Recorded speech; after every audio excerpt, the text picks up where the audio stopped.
The latest luxury outlook report from Sotheby's International Realty is here with some surprising details. We're joined now by Bradley Nelson, Sotheby's International Realty Chief Marketing Officer. So Bradley, I first want to just start with the pandemic and its effects that have been had on the luxury real estate market. What have you seen happen over the last year? Well, Kristen, thanks for having us. The pandemic has certainly had a significant impact on the luxury housing market, really creating a level of demand that we have not seen in many years. This has really been driven by the fact that our homes have played double or triple duty in our lives during the pandemic as they became places where we're working, places where families are educating children, and in general, where we're spending so much time. And as a result of that, clients, particularly those with the capability to work remotely, have driven to finding larger homes and also homes that have greater access to outdoor space. Yeah, absolutely. I think anyone that lives in New York knows the struggle of being stuck in quite a small apartment day in and day out while you are working from home. Now, Bradley, I think when most people think of the luxury real estate market, some of these dream homes, we start to think of folks that are just a little bit older. I'm curious to know if there was any shifts at all, at least in the ages of people that you are seeing purchase some of these essentially higher ticket homes. Absolutely. I think that many in the housing industry have been wondering when the millennial generation was going to step into the housing market and the luxury sector in earnest. And 2020 and into 2021 is definitely when we're seeing that show up. I think it's a convergence of many factors. First and foremost, millennials are really beginning to enter their prime income earning years as they advance in their careers. And then secondarily, we have the greatest wealth transfer in the history of the world taking place right now as well. I believe the Wall Street Journal recently reported that $35 trillion has been saved by prior generations, and millennials are just now beginning to inherit that, which is changing their purchasing capability. We're starting to see them be interested in different types of communities, particularly those that are highly amenitized. So you can think of traditional golf course communities, et cetera. Those have been interestingly attractive to this next generation of buyers.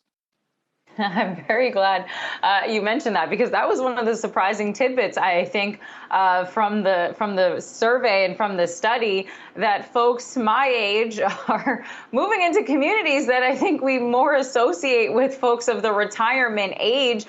Is it the amenities that have made it so attractive to some of those millennial buyers?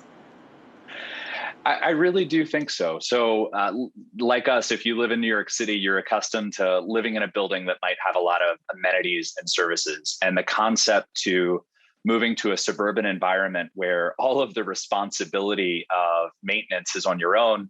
Some of these golf course communities, other amenitized neighborhoods, they really offer some of those similar services. They also offer a sense of community.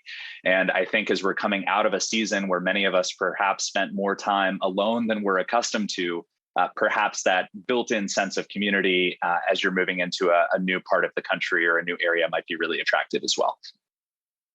I want to ask you, however, especially, I'm here in New York, and I think that we've all heard that New York is back.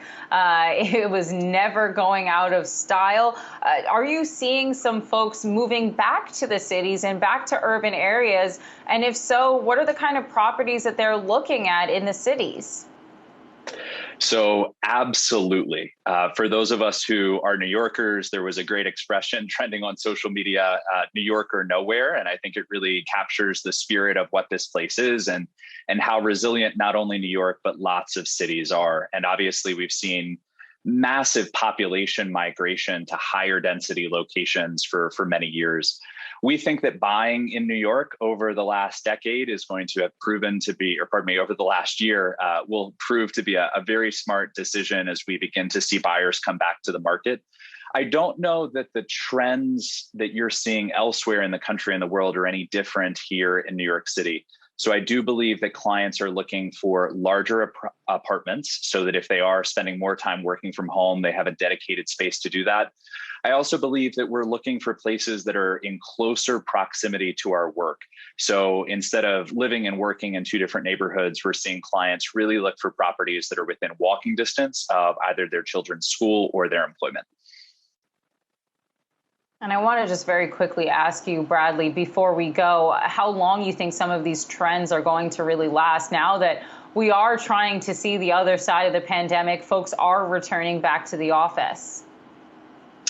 So I believe that clients are going to return back to major cities. I think if you purchased a home in Colorado, for example, and have been living there, you're now being called back to work. It might make a great deal of sense for you to keep that property, to use it as a vacation rental investment, whether that's Airbnb, Vrbo, et cetera. I think the one trend that's really here to stay, though, is actually how we shop for a home.